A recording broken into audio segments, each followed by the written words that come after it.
तो बहुत सारी अच्छी चीज भी है, पॉजिटिव भी है इसमें से। एक चीज बताऊं, यूके में मैं इतने सालों से रहने में लगा हूं, अराउंड 10 ईयर्स हो चुके हैं। मैंने कभी भी है ना इतनी रैपिडली रूल्स के अंदर चेंजेस होते हुए कभी नहीं देखे। इमिग्रेशन रूल्स नए आते थे, इमिग्रेशन चेंजेस होते थे, लेकिन इस स्पीड से इतने रेगुलरली नहीं होते थे। अब तो हर मंथ कुछ ना कुछ नए चेंजेस आ रहे हैं। ऐसा लग रहा है कि यूके गवर्नमेंट के जो ये मिनिस्टर्स वगैरह हैं उनको नींद ही नहीं आती जब तक वो कोई ना कोई इमिग्रेशन से रिलेटेड नए चेंजेस ना सोचें। तो अभी रिसेंटली 14 अक्टूबर 2025 को इन्होंने कुछ नए रूल्स में चेंजेस करा है। तो इन्होंने बोला है कि 8-9 कुछ नई चेंजेस हैं, वो अभी मैं इस वीडियो में आप लोगों के साथ शेयर करने वाला हूँ, दिखाने वाला हूँ एक एक, और कैसे वो आपको इंपैक्ट कर सकता है, कैसे आप अपने आप को बचा सकते हो अगर आप यहाँ पे स्टूडेंट हो, प्रोफेशनल हो, या वर्कर हो, या डिपेंडेंट हो, जो भी हो। तो अब यूके की गवर्नमेंट ये सोच रही है कि भाई हमें क्या है, नंबर ऑफ इमिग्रेशन कम करनी है। अब ये इलीगल जो बोट वगैरह से आते हैं उनके ऊपर तो कुछ कर नहीं पा रहे, तो जो लीगली यहाँ पे लोग हैं उनके ऊपर काफ़ी ज़्यादा स्ट्रिक्टनेस से करते जा रहे हैं। जो ये नए रूल आए हैं उसके अंदर कुछ ऐसे गुड न्यूज़ भी हैं जो आपको हेल्प भी कर सकती है। तो ज़्यादा टाइम वेस्ट ना करते हुए मैं लेके चलता हूँ आप लोगों को अपनी स्क्रीन के ऊपर और दिखाता हूँ कि what exactly these new changes are and कैसे आपको इंपैक्ट कर सकता है और कैसे आप अपने आप को बचा सकते हो। तो वीडियो शुरू करने से पहले मैं बता दूं, मेरा नाम है राजीव। मैं बताऊँ यूके के अंदर स्टूडेंट्स के लिए काफ़ी सारे इन्फॉर्मेटिव वीडियोस बनाता हूँ, इवन प्रोफेशनल्स के लिए। If you are interested to come to UK for studies then yes you can reach out to us and we can help you. UK, Canada, Australia कहीं भी पढ़ने के लिए जाना है, we can help you professionally, कि भाई जहाँ जो मेरा एक्सपीरियंस है, पास्ट एक्सपीरियंस, उसके हिसाब से। If you want to study data analytics या फिर if you want to become business analyst, because बहुत सारे स्पॉन्सरशिप रिलेटेड जॉब्स हैं जो यहाँ पे अवेलेबल हैं, अगर ये आप सीख लेते हो तो नीचे डिस्क्रिप्शन में लिंक दिया हुआ है, वहाँ पे जाके आप अपनी डिटेल्स वगैरह शेयर कर सकते हो, भर सकते हो फॉर्म को, and then we will reach out to you. तो वीडियो शुरू करते हैं। सो ये मैंने क्विकली सा एक स्नैपशॉट सा बनाया हुआ है, जो सारे चेंजेस हैं वो आप लोगों को यहाँ पे दिखने वाले हैं। तो सबसे पहले तो on 14 October UK government presented major changes to the UK immigration rules to the parliament. These changes affect सबको, स्टूडेंट्स को, वर्कर्स, विजिटर्स जो भी हों, सबको ये इंपैक्ट करने वाले हैं, ठीक है। अब ये यहाँ पे इन्होंने बता रखा है द फुल डिटेल, अगर आपको पढ़नी हो तो ये आर्टिकल अगर आप खोलोगे तो यहाँ पे मिल जाएगा स्टेटमेंट ऑफ चेंजेस HC 1333। इसको डालोगे आप गूगल पे तो आपको ये डिटेल्स मिल जाएंगी। तो सबसे पहला चेंज है changes to the English language requirement for economic migration routes. इसका सिंपल सा मतलब पता है क्या है? 8 जनवरी से ये एप्लीकेबल होगा, 8 जनवरी 2026। The English language requirement for skilled worker, high potential individual and scale up routes is being increase from B1 to B2। मतलब जो अभी यहाँ पे क्या कह रहे हैं कि जो इंग्लिश का लेवल है उसको ये थोड़ा सा बेटर करना चाहते हैं, कि अभी B1 पे भी आप अप्लाई कर सकते थे अगर स्किल्ड वर्कर अप्लाई कर रहे हो या हाई पोटेंशियल इंडिविजुअल अप्लाई कर रहे हो।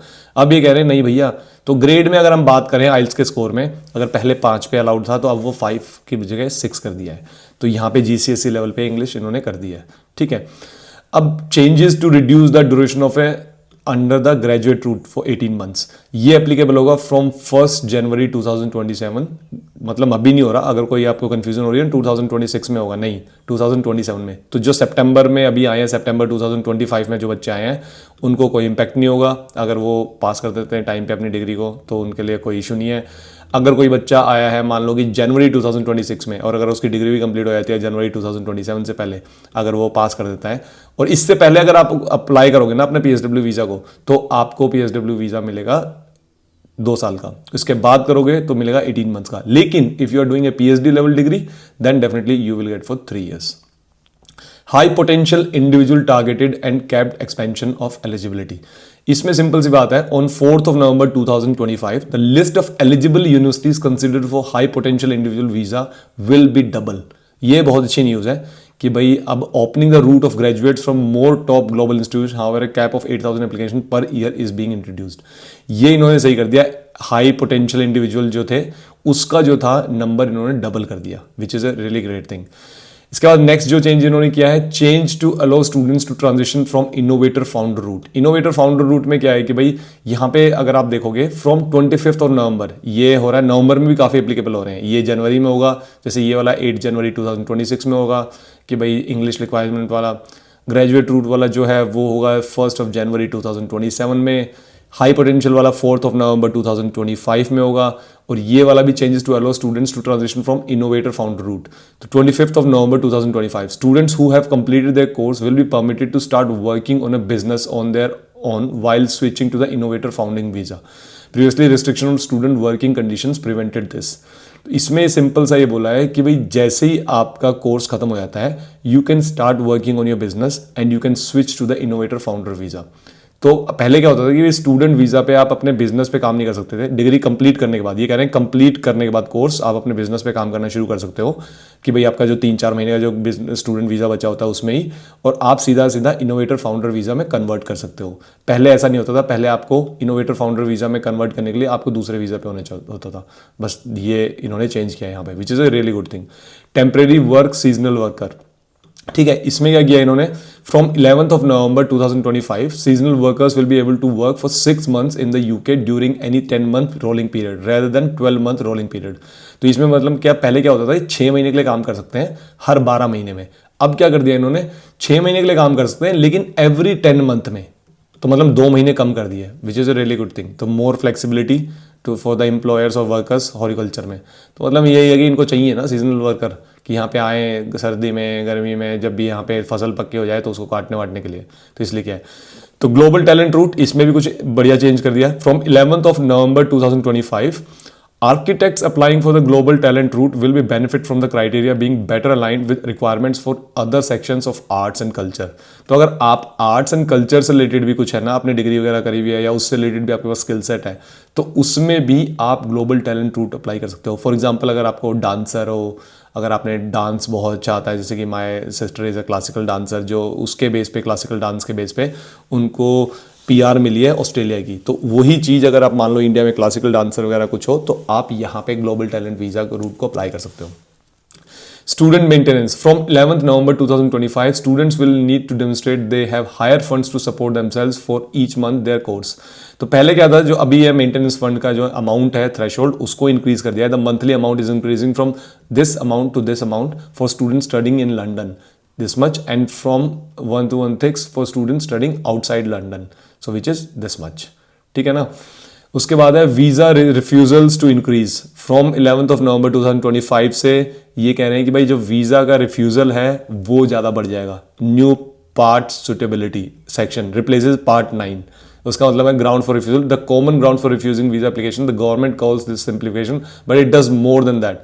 Part suitability sets out when applications must be refused and when they may be refused discriminationally. Much of it reflects। इसका मतलब ये है कि भाई जो पहले आपका वीज़ा रिफ्यूज़ करने में इनको थोड़ी दिक्कत आती थी और ज़्यादा रूल्स थे, अब वो आपका वीज़ा बड़े इजीली तरीके से रिफ्यूज़ कर सकते हैं क्योंकि इन्होंने जो है कंडीशंस चेंज कर दिया। अब इसको अगर डिटेल में पढ़ना है तो भाई यहाँ पे नहीं है, इसमें हमने नहीं लिखा इस डॉक्यूमेंट में, आपको उसके लिए यहाँ पे जाना पड़ेगा जो ये है स्टेटमेंट ऑफ चेंजेस, क्योंकि यार ब्रीफ सा हमने रखा कि भाई आपको जल्दी से समझ में आ जाए। तो ये मेजर चेंजेस हैं जो इन्होंने यूके गवर्नमेंट ने करे हैं। अगर आपको और डिटेल में इसके बारे में जानना है तो डेफिनेटली आप उस जो भी मैंने बताया आपको उसको अगर गूगल पे सर्च करोगे आपको मिल जाएगा। तो रिकॉग्निशन टू पैलेस्टीन, ये एक बहुत अच्छा पॉइंट उन्होंने किया है क्योंकि पैलेस्टीन को क्या मिला है, स्टेट का दर्जा मिल गया है, state of Palestine.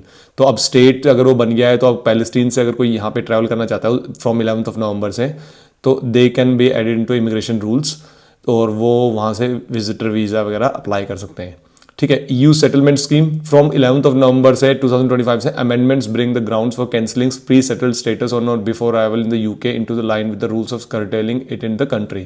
This means pre settled status can now be cancelled at the border where the person never met. तो ये एक इन्होंने ईयू सेटलमेंट में चेंज किया है। तो सीधा सीधा इसका मतलब बताऊँ क्या है, इसका मतलब ये है कि ईयू सेटलमेंट रूट को ये धीरे धीरे बंद कर रहे हैं बस, क्योंकि ईयू से यूके बाहर निकल चुका है। तो ये सारे चेंजेस हैं जो यूके गवर्नमेंट ने करे हैं। अब ये चेंजेस बहुत सारे लोगों को इम्पैक्ट भी करेंगे। बहुत सारे लोग ये भी सोचेंगे कि भाई भैया हम क्या करें इस चीज़ में। देखो जस्ट आप अगर पीएसडब्ल्यू की बात करो, पीएसडब्ल्यू वीज़ा आपका डिक्रीज कर दिया, लेकिन पीएसडब्ल्यू वीज़ा अगर आपका 18 मंथ्स का भी है, 18 मंथ्स भी एनफ टाइम मिल जाता है। ग्लोबल टैलेंट वीज़ा है, उसमें और कंडीशन डाल दी, अगर आर्ट से रिलेटेड डांस से रिलेटेड कोई आपकी स्किल है तो उसके बेस पे आप ग्लोबल टैलेंट वीज़ा भी अप्लाई कर सकते हो। UK innovator founder visa, business आप स्टार्ट कर सकते हो। अगर जैसे आपने पढ़ाई कंप्लीट करी, पढ़ाई कंप्लीट करने के बाद 3-4 महीने का जो टाइम पीरियड होता है उसमें आप अपने बिजनेस को स्टार्ट कर सकते हो। On the base of that business you can apply for a UK innovator founder visa. तो बहुत सारी अच्छी चीज़ भी है, पॉजिटिव भी है इसमें से। अब ये है कि भाई हाँ, जो मुझे लगता है इसमें स्टूडेंट्स के लिए जो नेगेटिव एक पार्ट है वो ये है कि भाई अभी जो इन्होंने 18 मंथ्स कर दिया, लेकिन वो भी 2027 से होने वाला है। तो अभी जो करंट स्टूडेंट्स यूके के अंदर उनके ऊपर ज़्यादा इंपैक्ट नहीं है। अब मैं आप लोगों को ये बोलूँगा कि अगर कोई भी चेंजेस आते हैं ना, देखो चेंजेस हमेशा होते रहते हैं। मेरे टाइम में PSW वीज़ा भी नहीं था, और तब भी अगर मैं यहाँ पे बैठा हुआ तो देयर इज़ अ पॉसिबिलिटी, हो सकता है 3-4 महीने भी चीज़ें निकल सकती हैं। लेकिन you have to put your effort on a regular basis, on a daily basis, on with a consistent approach. नहीं तो एक दिन आपने बहुत मेहनत कर दी और मेहनत नहीं कर रहे, ऐसे काम नहीं चलेगा। तो यही था इस वीडियो में। आई होप आप लोगों को ये वीडियो अच्छी लगी। वीडियो अच्छी लगी तो वीडियो लाइक जरूर कर देना। मिलते हैं नेक्स्ट वीडियो में, तब तक के लिए बने रहो। Take care, bye.